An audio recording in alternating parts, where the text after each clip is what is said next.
ओम नमः शिवाय. राधा रमण हरि गोविंद.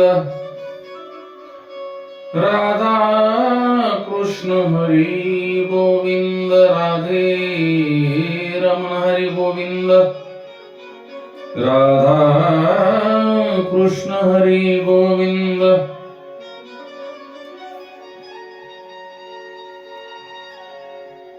भागवताच्या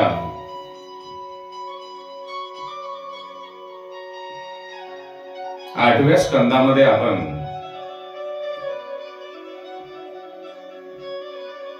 आज प्रवेश करत आहोत.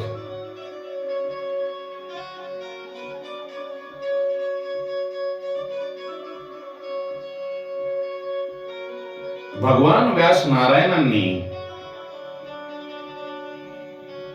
भागवताच्या पहिल्या स्कंदामध्ये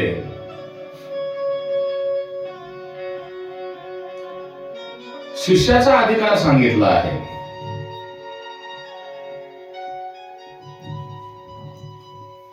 आणि शिष्याचा अधिकार सिद्ध झाला की गुरु प्राप्त होतो.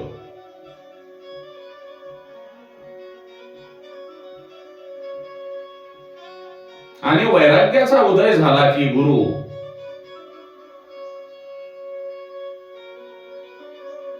आपोआप प्रकट होतो.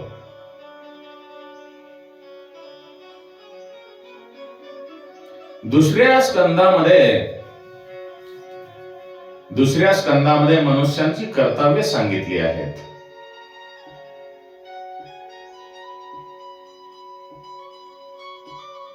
तिसऱ्या आणि चौथ्या स्कंदामध्ये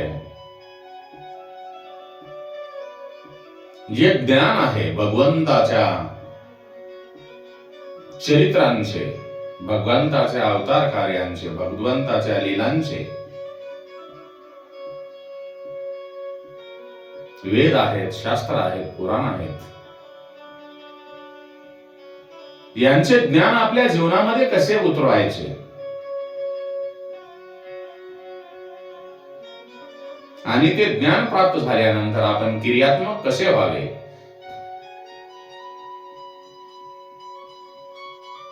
हे तिसऱ्या आणि चौथ्या स्कंदामध्ये वर्णन केलेले असून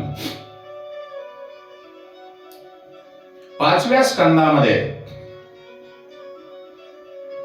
ज्ञानी परमहंस आणि भागवत परमहंस, ज्ञानी परमहंस आणि भागवत परमहंस यांची लक्षणे सांगितली आहेत.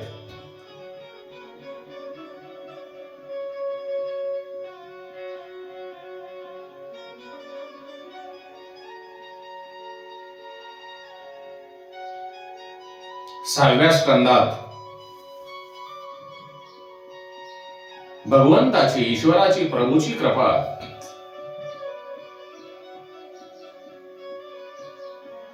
कशा तऱ्हेने मनुष्यावर होते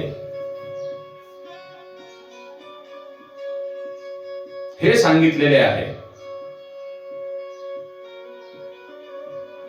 भगवंताच्या, ईश्वराच्या स्वरूपामध्ये मनुष्याचा जो जीव आहे तो स्थिर झाल्यानंतर ईश्वर मनुष्यावर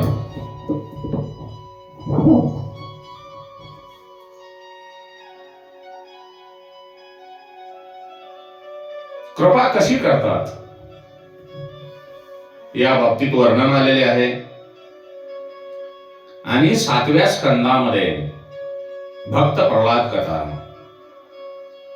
ज्या मनुष्याच्या 3 वासना आहेत, सद्वासना, असद्वासना आणि मिश्र वासना, यांच्याबद्दल वर्णन आलेले आहे.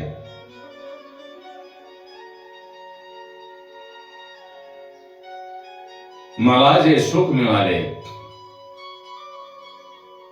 ते दुसऱ्यालाही मिळाले पाहिजे,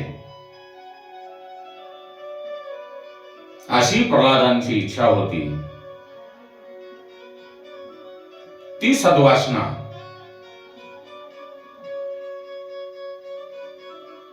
आपण ज्या सुख सोयी भोगतो, आपण ज्या भोग विलासामध्ये जीवन जगतो, ते सुख सर्व प्राणी मात्रांना, सर्व मनुष्य जीवांना मिळाले पाहिजे, म्हणजे ही सद्वासना.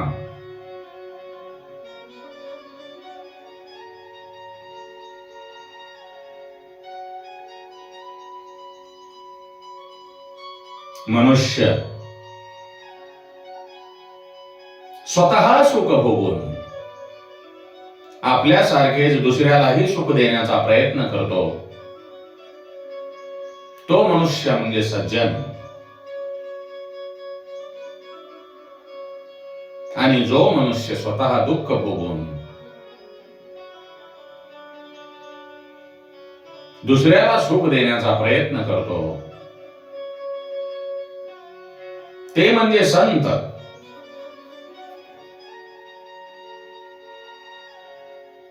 भागवताचे फळ म्हणजे रासलीला.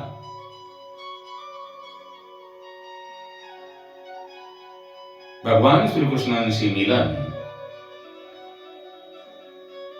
श्रीकृष्णांशी आपण एकरूप झाल्यावर आपण वेगळे राहू शकत नाहीत.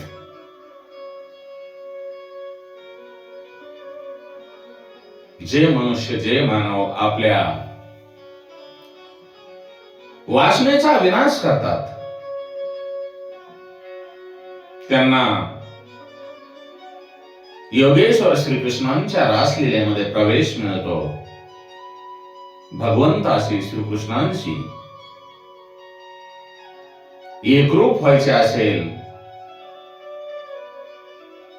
तर आपल्या मनाशी संकल्प करा की मला परमपिता परमेश्वराशी, भगवान श्रीकृष्णाशी, जो जगाचा मालक आहे, याच्याशी एकरूप व्हायचे आहे. व्यवहारात सुद्धा दोन प्राणांच्या मिलनाने मनुष्य जसा सुखी होईल, सुखी होतो, मग प्राणांचा ईश्वर त्यांच्याशी आपले मिलन झाल्यानंतर तो मनुष्य किती सुखी होईल. मनुष्य जसा बोलतो तसा तो विचार करतो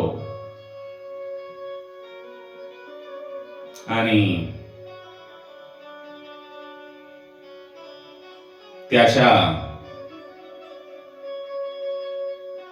बोलण्यामध्ये नेहमी जर ईश्वराचे, हरीचे नाम असेल, हरिनाम असेल, तर त्याचे मन वासनारहित होते. तो म्हणतो, माझ्याजवळ जे काही आहे ते सर्व ईश्वराचेच आहे. ही सर्व भगवंताची देण आहे. भगवंताच्या कृपेनेच मला सर्व काही प्राप्त झालेले आहे. परंतु आजकाल लोक तसे म्हणत नाहीत. त्यांच्या लक्षात हे येत नाही, ही सर्व भगवंताची देण आहे, भगवंताची कृपा आहे, भगवंताचा प्रसाद आहे. अहंकार, मनुष्याला अहंकार नडतो, मीपणा त्याच्या अंगी जागृत होतो आणि तो भगवंतापासून दूर होतो.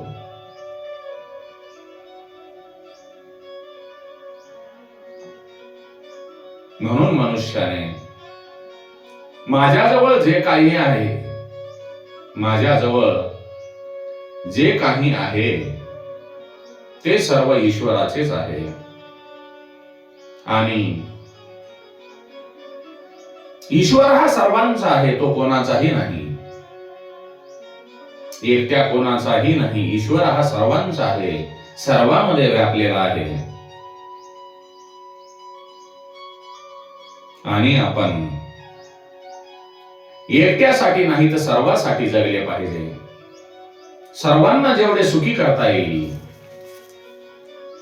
तेवढे आपण त्यांना सुखी करण्याचा प्रयत्न केला पाहिजे. जर मनुष्य ईश्वराच्या, परमपिता परमेश्वराच्या, भगवंताच्या चरणी शरण गेल्यामुळे त्याच्या मनातील ज्या वासना आहेत, काम, क्रोध, लोभ, मोह, मत्सर,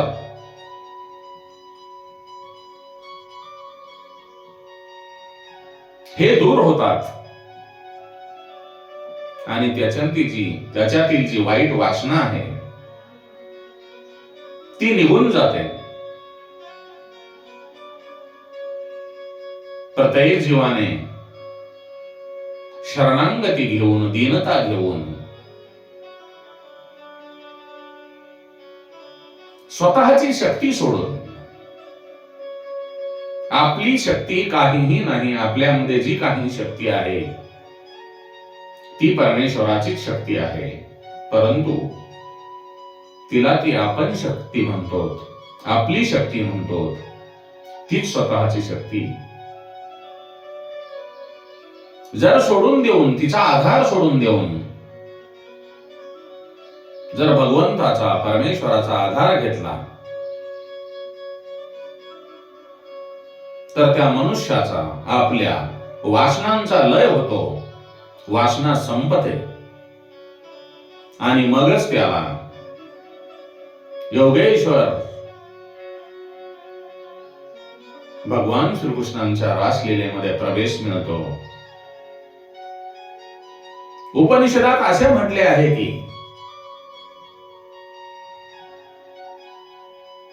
उपनिषदामध्ये असे म्हटले आहे की अगोदर त्याग करावा, अगोदर त्याग करावा आणि नंतरच भोग घ्यावा. सर्व वासनांचा त्याग करून मोहरहित होऊन, म्हणजे कुठल्याही फळामध्ये आसक्ती न ठेवता मग त्या वस्तूचा भोग घ्यावा. म्हणजेच आपले जे काही आहे ते सर्व ईश्वराचेच आहे, ते ईश्वराला अर्पण करून माझे काहीही नाही, जे काही आहे ते भगवंताचे आहे असे अनासक्त होऊन मग भोग घ्यावा. म्हणजे आपल्या अंगी काहीही लागणार नाही. मनुष्याने, माणसाने कर्म हे केलेच पाहिजे.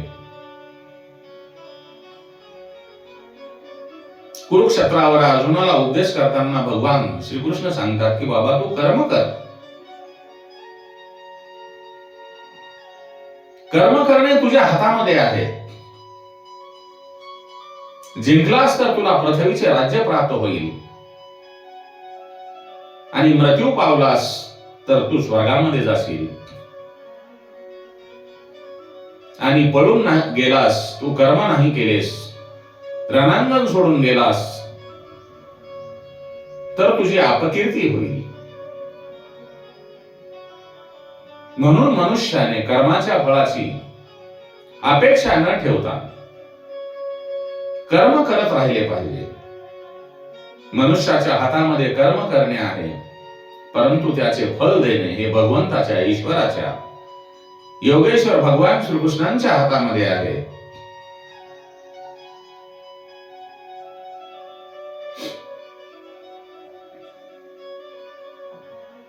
म्हणून मनुष्याने कर्म केले पाहिजे आणि कर्माशिवाय, कर्म केल्याशिवाय मनुष्य राहू शकत नाही.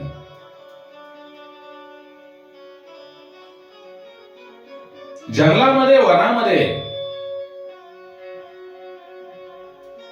ऋषी सुद्धा तपश्चर्या, साधना करत असताना मोक्ष मिळण्यापूर्वी जे आपले दैनंदिन कर्म आहेत ते करतच होते. मनुष्य हा कर्म करतोच, परंतु ईश्वराला, भगवंतांना सुद्धा कर्म करावेच लागतात. परंतु परमपिता परमेश्वर कोणत्याही कर्मामध्ये आसक्त राहत नाहीत, परंतु मनुष्य प्रत्येक ठिकाणी आसक्त राहतो.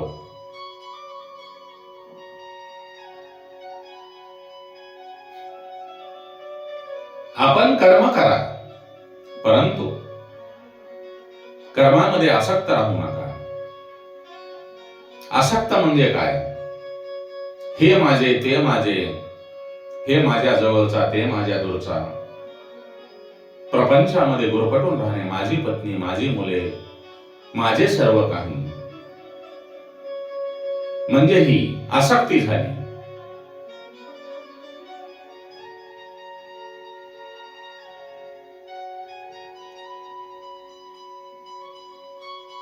पाठीमध्ये कथेमध्ये उल्लेख आलेला आहे, एक आई वडील आपल्या मुलाच्या मृत्यूच्या दुःखाने व्याकुळ होतात. तितक्यामध्ये नारद मुनी त्या ठिकाणी हजर होतात. तेव्हा ते पती पत्नी नारद मुनींच्या चरणी मस्तक ठेवून माझ्या मुलाला जिवंत करा अशी विनवणी प्रार्थना करतात. तेव्हा नारद मुनी त्यांना बराच समजावण्याचा प्रयत्न करतात, परंतु ते ऐकत नसल्यामुळे ज्या मुलाचे प्रेत पडलेले होते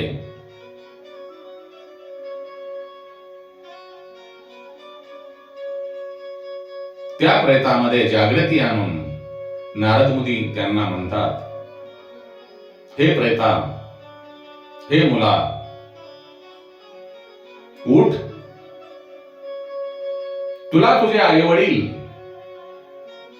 आवाज देत आहेत. तेव्हा तो प्रेत रूपातील मुलगा म्हणतो, हे मुनिवर, या अगोदर माझे हजारो जन्म झालेले आहेत.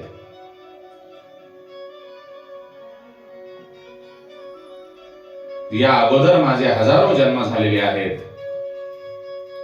मला कोणते आई वडील बोलावत आहेत याची मला जाण नाही. तेव्हा ते मुलाचे आई वडील अचंबित होऊन पुन्हा त्यांच्या अंगी वैराग्य येते. कारण आपल्या या जगामध्ये कोणीही नाही, ही सगळी मोहमाया आहे. येते वेळी आपण एकटेच आलो आहोत आणि जातेवेळी पण एकटेच जाणार आहोत. परंतु जातेवेळी चांगले शुद्ध कर्म, आपली जी 10 इंद्रिय आहेत त्यापैकी जी 5 ज्ञान इंद्रिय आहेत, त्या 5 ज्ञान इंद्रियाद्वारा भगवंताचे भजन, भगवंताचे नाम संकीर्तन, जी काही चांगली कर्मे आहेत ती आपण सोबत घेऊन जाणार आहोत. म्हणून प्रपंच हा संसार समुद्र पार करत असताना कर्म करत राहा, परंतु कर्मामध्ये आसक्त होऊन राहू नका. कर्म करा, परंतु कर्मामध्ये अनासक्त राहू नका, गुरफटून राहू नका. एक दिवस आपल्याला हे जग सोडावयाचे आहे याची गाठ पूर्ण मनामध्ये पक्की बांधा. कारण या पृथ्वी तलावर कोणीही राहण्यासाठी आलेला नाही. जसे आपण तीर्थयात्रेला काही काळाकरता जातो आणि परत आपल्या स्वघरी, आपण बांधलेल्या घरी परत येतो, परंतु आपणास हे माहित नाही की ते आपले कायमचे घर नाही. ते घर सुद्धा आपले तात्पुरते आहे.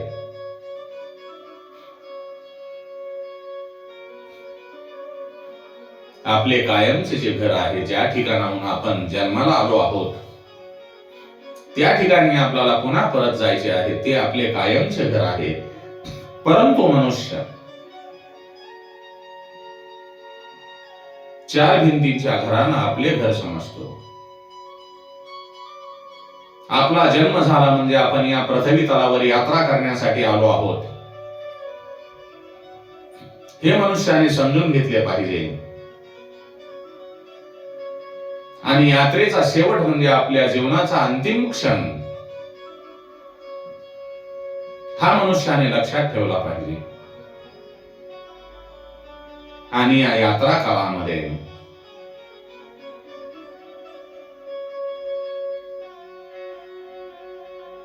आपले अर्धे आयुष्याचा 50% भाग हा झोपेमध्ये जातो आणि 50% भाग हा कर्म करण्यामध्ये जातो. मग तुम्ही भगवंताचे नाम संकीर्तन कधी करणार? म्हणून बाबांनो, भाविकांनो, भगवंताच्या नाम संकीर्तनाकडे वळा. आपल्या जीवनाचे कल्याण करून घ्या.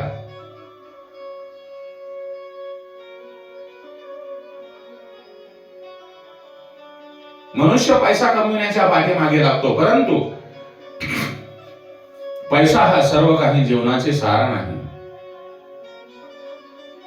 तो आपणाला सोबत नेता येणार नाही, परंतु भगवत भक्ती, भगवंताचे नाम संकीर्तन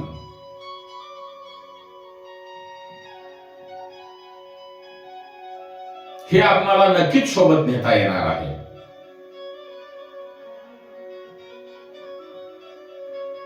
आपले जे सोबत नेण्याचे भाग भांडवल आहे ते म्हणजे भगवंताची भक्ती, भगवंताचे नाम संकीर्तन. हा जो पुण्याचा साठा आहे तो आपल्या सोबत येणार आहे. म्हणून आपण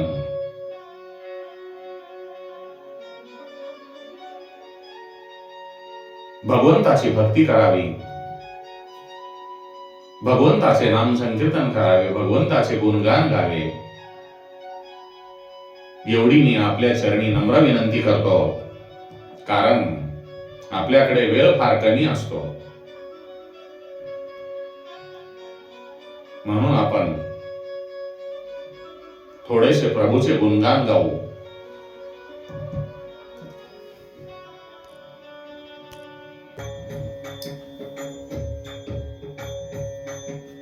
गोविंद बोलो, हरि गोपाल बोलो, गोविंद बोलो, गोविंद बोलो, हरि गोपाल बोलो, गोविंद बोलो, हरि गोपाल बोलो,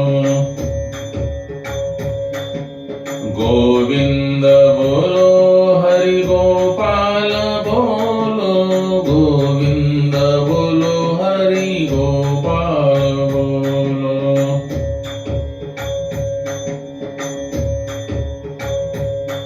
हरे राम, राम राम, हरे हरे, हरे कृष्ण, कृष्ण कृष्ण, हरे हरे, हरे राम, राम राम, हरे हरे, हरे कृष्ण, कृष्ण कृष्ण, हरे हरे, हरे राम, राम राम, हरे हरे, हरे कृष्ण, कृष्ण कृष्ण, हरे हरे, हरे राम, राम राम, हरे हरे. श्री कृष्ण गोविंद हरे मुरारे, हे नाथ नारायण वासुदेवाय.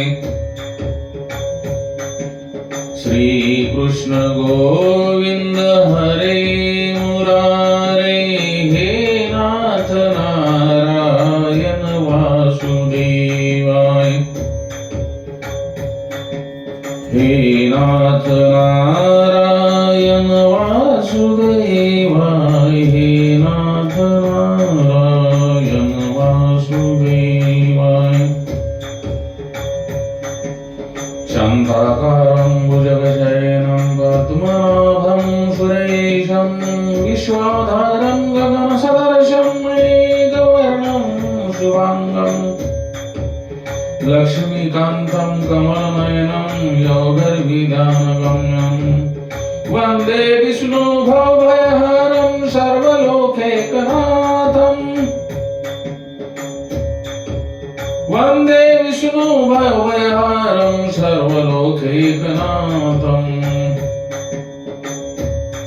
श्री राम जय जय राम श्री राम जय जय राम श्री राम जय जय राम श्री राम जय जय राम